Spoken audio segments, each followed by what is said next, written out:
dimana aku benar-benar pada waktu itu sebagai ketua kok gak ada.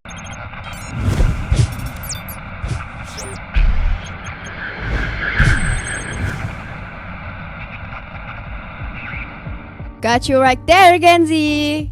Kembali lagi di podcast Saturday Night Story musim kedua dengan aku, host kalian yang sebelumnya juga, Safira. Di episode pertama kali ini kayaknya kita mulai dengan episode yang sedikit bisa dibilang baru tapi juga sangat berkesan. Nah, jadi kita bakal bahas tentang HUT atau Hari Ulang Tahun SMA Negeri 1 Godean yang ke-35 Lustrumnya Semago. Nah, kayaknya kalau aku ngomong sendiri nggak afdol ya. Jadi kayak di sini kita bakal kedatangan ketua panitianya. Boleh perkenalan dulu? Saya nih, Pak. Ya. Oke. Perkenalkan, nama saya Samudra Irfan Alfawian, biasa dipanggil Irfan. Tadi juga udah disampaikan, alhamdulillah saya berkesempatan untuk menjadi ketua event HUT 35 di SMA Negeri 1 Godean. Oke, pertama kita mulai yang simpel-simpel dulu. Aku mau nanya nih, pasti tiap event tuh ada namanya kan? Ya, Nah, ada, buat pasti. HUT ke-35 ini namanya tuh apa sih? Oke, untuk HUT 35 kali ini itu kita mengangkat nama yaitu Cakrawangsa Anargia 2022, yang artinya sendiri itu cawan kreativitas yang tak ternilai harganya. Pada waktu itu, sekalian tak jelasin aja ya. Boleh. Pemilihannya gimana gitu Iya. ya. Kemarin itu kita waktu pencarian nama itu kita ngadain kayak voting, jajak pendapat dan lain sebagainya untuk memilih apa sih yang buat cocok untuk kegiatan kita gitu. Apalagi kita dicocokin juga dengan konsep kita yaitu budaya. Nah, alhasil kita lah dapat nama yaitu Cakrawangsa Anargia 2022 seperti itu. Ini berarti kita konsepnya budaya kan? Iya. Nah, itu sebenarnya pemilihannya tuh kayak yang cocok aja atau ada kayak pengen budaya nih karena kayaknya budaya Indonesia tuh cocok deh buat kita publikasiin, atau cuma kayaknya budaya seru deh, kayaknya dikit deh yang budaya, atau gimana sih? Oke. Nah, ini sedikit menarik ya. Mungkin buat teman-teman, mungkin bahkan untuk tim-tim yang di sini mungkin masih belum tahu juga. Mungkin pemilihan tema budaya itu dulu sempat kita sampaikan pada waktu periode yang lalu, sempat kita bahas juga. Kita dulu ada fraksi-fraksi gitulah. Nah, mungkin teman-teman juga ada yang udah tahu. Nah, itu kita memilih fraksi budaya. Salah satu inspirasi dari kita pada waktu itu adalah, mungkin teman-teman juga tahu, Alfi Ref. Tahu ya, Mbak? Alfi Ref yang di YouTube itu? Nah, Iya, pada waktu tahu. itu, pada bulan Agustus tahun lalu kita melihat satu karya dari seorang Alfi Ref yang sangat bagus pada waktu itu, Wonderful Indonesia kalau nggak salah. Nah, itu juga mengangkat budaya tapi dalam konteks yang cukup besar yaitu seluruh Indonesia. Nah, untuk Cakrawangsa Anargia 2022 kali ini kita hampir terinspirasi secara menyeluruh dari Alfi Ref tersebut, yaitu kita ambil tema budaya namun kita perkecil skalanya untuk ranah Yogyakarta saja dengan filosofi tersendiri. Tujuan yang kita ingin capai juga ada dan kurang lebih seperti itu. Keren banget sih. Jujur kalau Alfi Ref tuh aku bukan yang penggemarnya Alfi Ref sebenarnya. Cuma beberapa kali juga dengar juga dari teman-teman ada yang ngomongin Alfi Ref dan sempat dikasih tahu juga secara langsung videonya, dan menurut aku emang bagus sih. Aku juga sebenarnya udah lihat beberapa kali di IG-nya HUT Semago ada ya? Iya, ada. Ada, jangan lupa di-follow HUT Semago 35. Nah, itu aku udah lihat juga dibilang budaya banget, iya. Karena aku lihat dari poster-posternya itu benar-benar masuk lah sama konsepnya. Berarti tadi Cakrawangsa Anargia ini udah dibentuk dari rembukannya panitia kan? Iya. Nah, aku mau nanya, pembentukannya panitia itu gimana sih? Secara kayaknya banyak banget panitianya, hampir 100 orang ya? Iya, 150 kurang lebih. Nah, itu gimana sih cara membentukannya? Pasti kan harus melewati pertimbangan yang banyak, apalagi kayaknya eventnya juga banyak kan? Iya. Nah, Oke, untuk pembentukan panitia sendiri itu kita dimulai setelah pelantikan OSIS terutama. Nah, setelah pelantikan OSIS kita dapatlah pengurus hariannya dari OSIS. Secara tidak langsung kultur yang ada di Semago itu mengambil bahwa ketua ataupun pengurus harian dari HUT itu biasanya diambil dari OSIS. Nah, setelah itu kita buatlah suatu kepengurusan. Di situ kita akan membuat konsep terlebih dahulu. Eventnya ada berapa sih? Ada sekitar lebih, di-spill dulu ya. oh ya, boleh. Lebih ada 8. Nah, setelah itu kita sesuaiin lah apa kebutuhan dari 8 event itu. Mulai dari panitia, ada berapa dan lain sebagainya. Itu kita sesuaikan terlebih dahulu. Nah, langkah selanjutnya itu kalau teman-teman mungkin juga sudah tahu ya seharusnya. Nah, kita yang pertama itu yang kita buat adalah steering committee terlebih dahulu. Kita bukan berarti apa yang namanya PH itu digantikan steering committee, juga tidak, tapi kita untuk memilih teman-teman dari SMA Negeri 1 Medan ini, saking banyaknya kita perlu bantuan dari teman-teman yang tahu sumber daya manusianya dari setiap angkatannya, seperti itu. Nah, pertama kita buat steering committee terlebih dahulu, teman-teman. Ada sekitar 10 orangan lah yang tahu terkait dengan sumber daya manusia dari setiap angkatannya. Nah, itu kita pilih terlebih dahulu. Setelah itu mereka langsung bekerja untuk memilih panitia yang lain. Nah, maka dari itu ada sekitar 150 panitia yang sudah terpilih di HUT 35 kemarin. Pastinya ada beberapa sesi untuk pendaftaran juga ya teman-teman, melalui form dan lain sebagainya. Kita ada rapat untuk menentukan panitianya juga dan lain sebagainya. Nah, seperti itu. Kalau steering committee itu kan bisa dibilang itu yang membantu pengurus harian. Nah, tapi juga tidak menggantikan pengurus harian. Jadi steering committee itu bisa dibilang selain juga ikut membantu menyeleksi siapa yang cocok untuk masuk ke panitia ini, tugasnya tuh apa aja sih secara singkat lah? Oke, secara singkat itu kalau pengen gampangnya ya, kita mengibaratkan steering committee itu sebagai penasihat kita. Jadi kalau kita biasanya mendapatkan suatu problem atau suatu permasalahan, itu steering committee kita kumpulkan kembali. Nah, mungkin buat teman-teman yang belum tahu juga, steering committee pun juga berisikan anak-anak dari pengurus harian juga, seperti itu. Nah, di situ akan kita rapatkan kembali ketika kita ada dapat problem, seperti mungkin kemarin kita masalah perizinan dan lain sebagainya. Itu kita ketemuan dengan steering committee, gimana nih caranya, gimana nih solusinya dan lain sebagainya. Maka dari itu steering committee itu secara tidak langsung paling gampangnya adalah seperti penasihat kita gitu. Efektif nggak sih sebenarnya? Pada waktu bulan Januari pertengahan, pada waktu itu ada satu problem dari salah satu event kita, dimana aku benar-benar pada waktu itu sebagai ketua kok gak dapat solusinya ya gitu, bingung banget itu. Pada waktu itu aku ketemuan dengan steering committee, aku minta pendapat dari teman-teman, dan alhamdulillah pada waktu itu benar-benar mendapatkan solusinya. Pada waktu itu salah satu bukti bahwa steering committee itu benar-benar berfungsi adalah pada waktu kejadian seperti itu, seperti kita menemukan suatu problem dan lain sebagainya. Namun kalau ketika event lancar-lancar saja, ya biasanya steering committee tinggal memberikan evaluasi secara individual, pribadi personal kepada ketua ataupun pengurus yang lain, seperti itu. Berarti nggak salah lah ya keputusan untuk membuat steering committee. Kayak butuh applause deh buat pengurus harian sama steering committee. Terima kasih. Oke, kita lanjut bisa? Oke. Jadi setelah ini tadi udah di-spill kalau ada sekitar 8 event ya? Iya, 8 event. Kurang lebih garis besarnya aja deh, persiapan per event itu gimana sih? Dan biasanya masalah yang secara garis besar terus di tiap event tuh pasti ada, itu apa aja masalahnya kira-kira?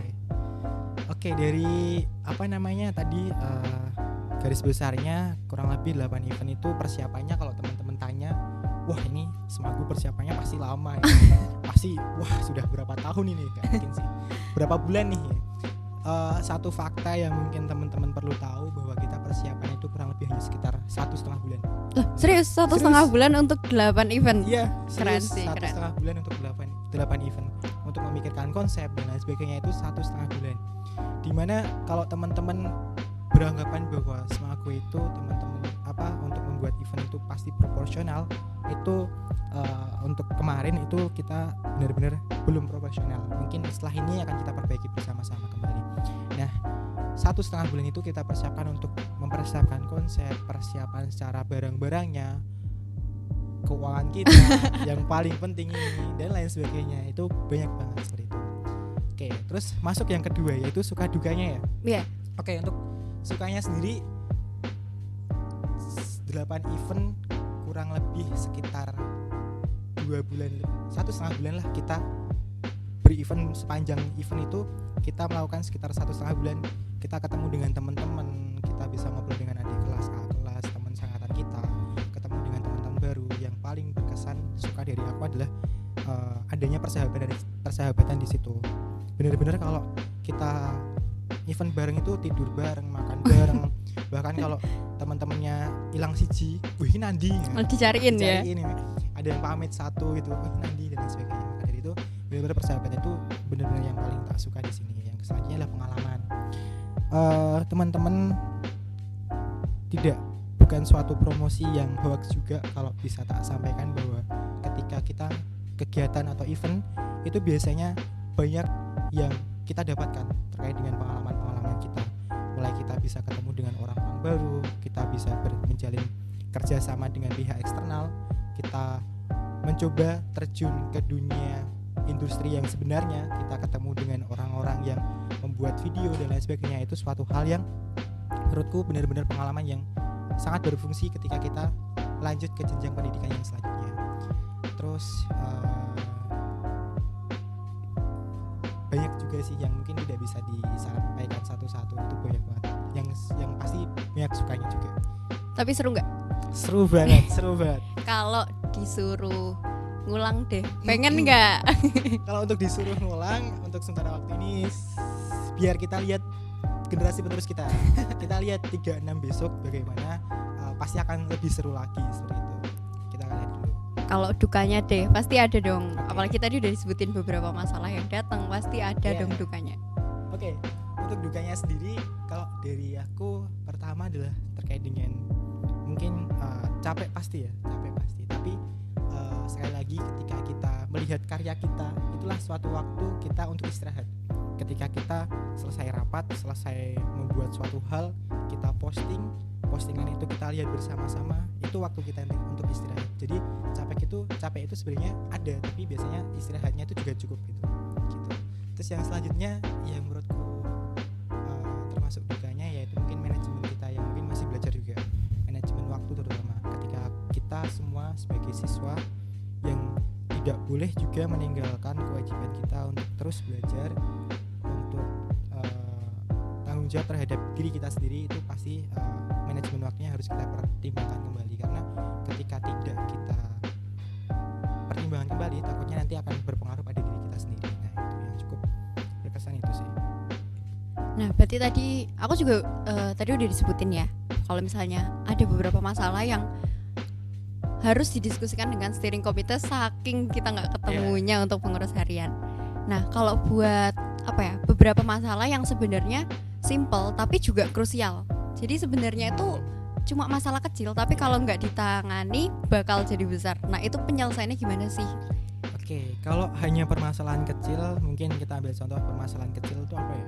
Posternya deadline-nya lebih gitu. Nah itu kita nggak usah sampai ke steering committee, pengurus harian saja sudah cukup. Kita cari solusi yang mungkin bisa untuk menyelesaikan itu. Tapi yang kita ambil yang mungkin untuk steering committee itu yang yang masalah krusial, seperti mungkin contoh salah satu event kita yang cukup besar yaitu Karsaraya juga seperti itu, yang perlombaan film seluruh Indonesia.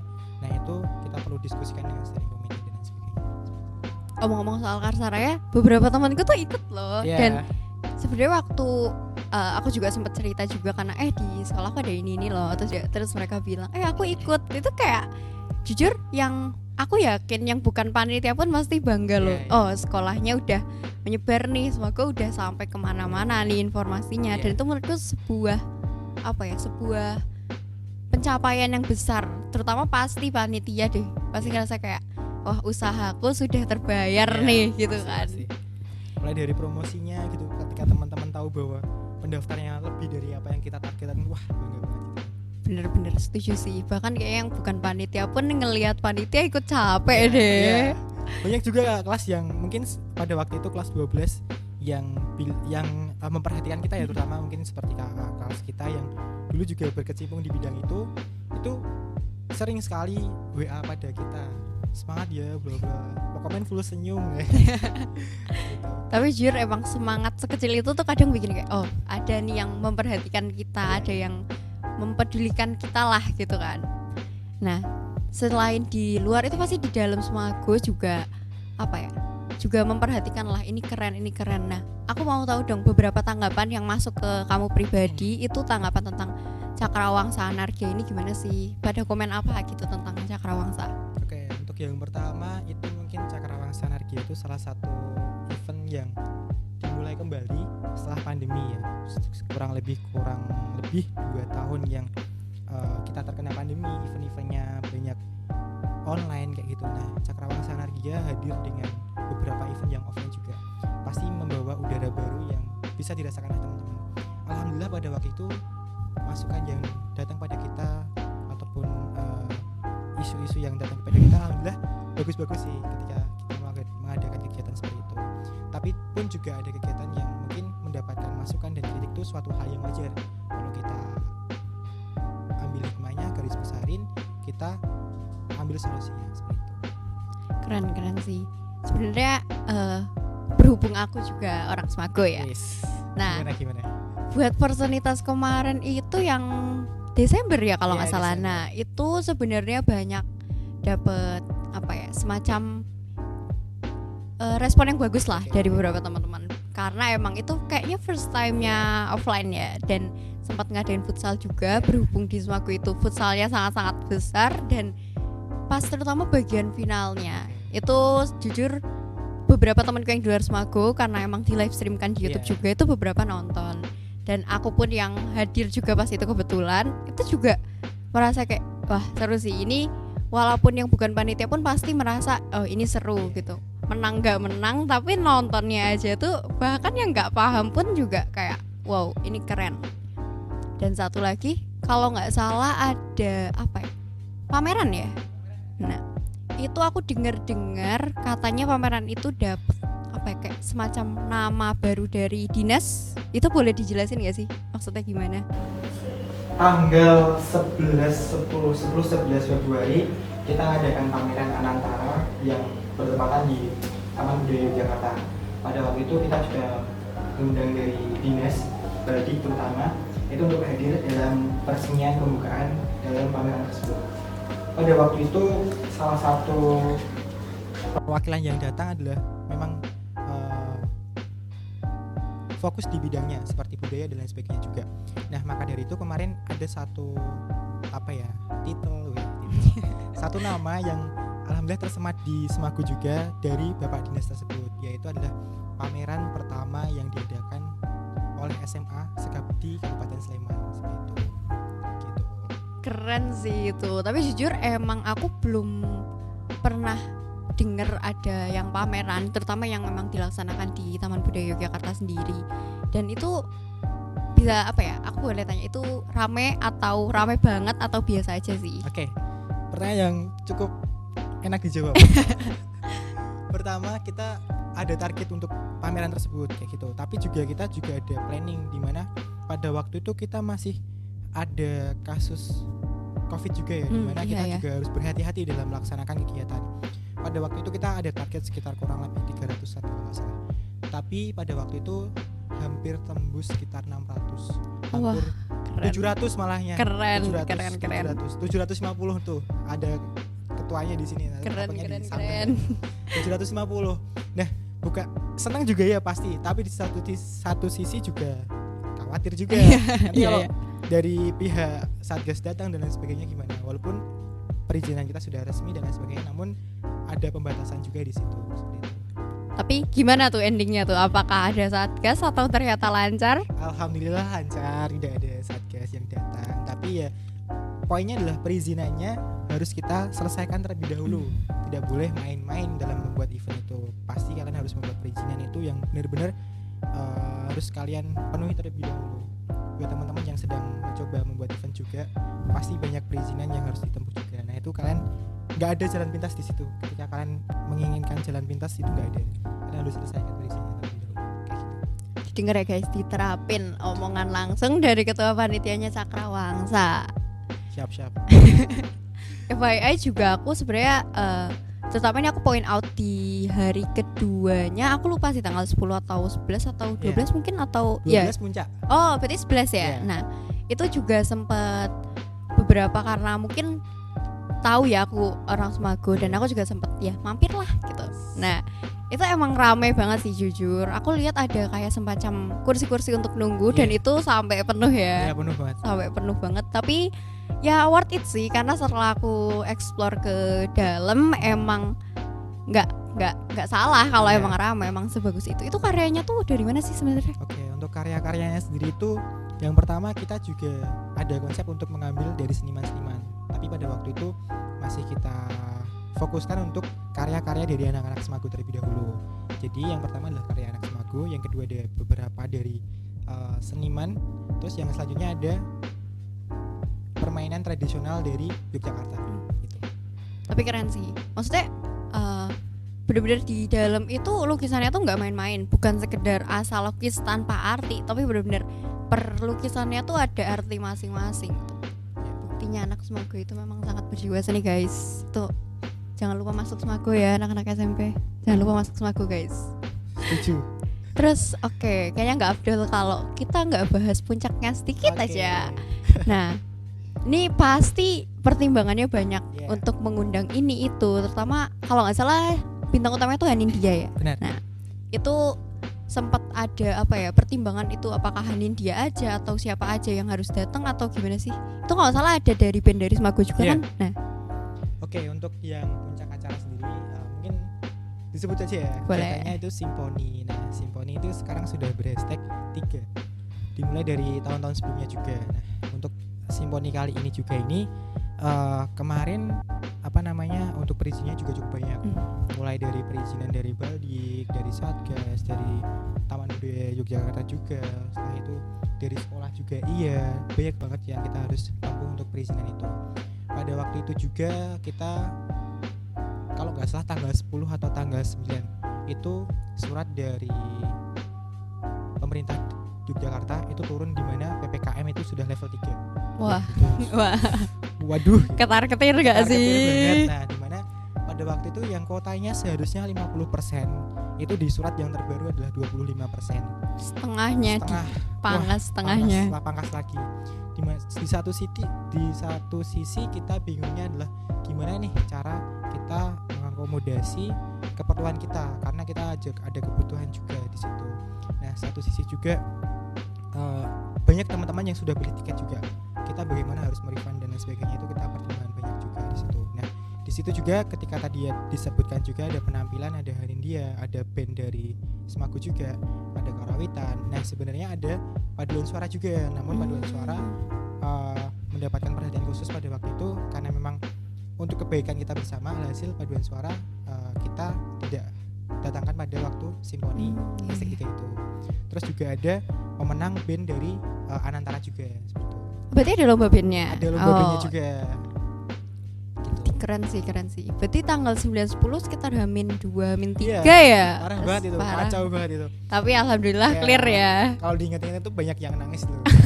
Banyak yang aduh gimana ya ini. Dia tuh kayak kasihan gitu. Tapi ya emang kalau nggak salah semacam pegangannya Semago wis coyo wae. Udah percaya aja. Buktinya bisa guys kita ngelihat teman-teman sukses di Simponi itu sebenarnya banyak sih yang bangga. Mungkin gengsi ya bilangnya kayak aduh gimana ya. Ngomongnya tuh pasti kayak keren banget kayak nadanya ngeledik, tapi itu pasti deep down bangga banget sih jujur. Ngelihatnya juga dari posternya pun sebenarnya udah oke banget. Dan waktu pembukaan tiket offline itu sempat ramai juga aku juga sempat mampir kan karena itu deket kelasnya temenku. Terus pas aku mampir ke sana wes gila ramai banget, parah sih. Kayak kalau misalnya diulang 5 kali pun aku bakal nonton 5 kali sih itu jujur. Kalau dari Irfan sendiri, harapan buat Semago di ulang tahun yang ke-35 nih apa sih? Harapannya banyak sih kalau dari aku. Pastinya aku pengen tetap lihat Semago itu dalam bentuk yang terus berprestasi, entah itu dalam bentuk akademik maupun non akademik. Di tahun sekarang ini tadi kita bahas banyak kegiatan non akademik, aku spill sedikit juga.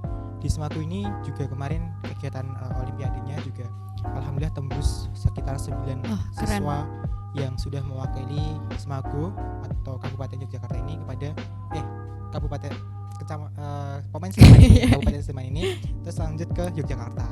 Keren. Juga. Nah itu suatu hal pencapaian juga. Kembali lagi aku pengen harapanku adalah Semago ini terus berprestasi dalam bidang non akademik maupun akademik. Terus yang selanjutnya buat teman-teman ataupun penerus kita besok, kita juga patut bersyukur kita berada di Semago, dimana kita banyak disupport oleh Bapak Ibu Guru terkait dengan kegiatan kita.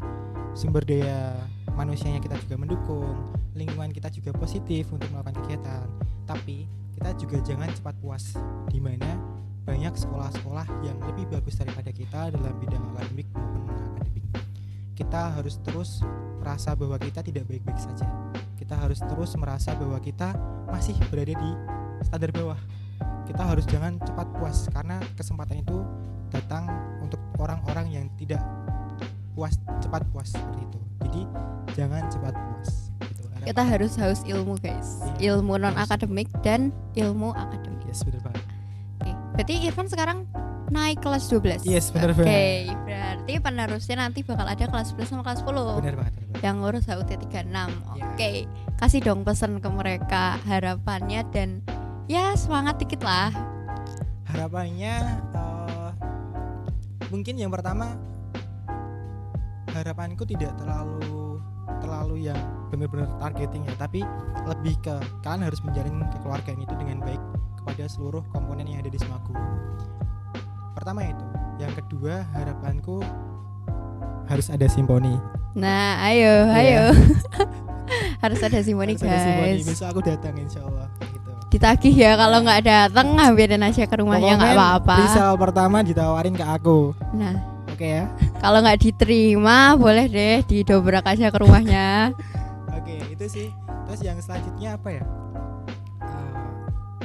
Semangat aja sih. Wes coy wae. Wis coy wae Wes guys. coy wae. Semangat ya. Aku juga datang kok. Iya. Tenang. Nanti aku disambut ya. Nanti aku datang terus aku harus disambut sih.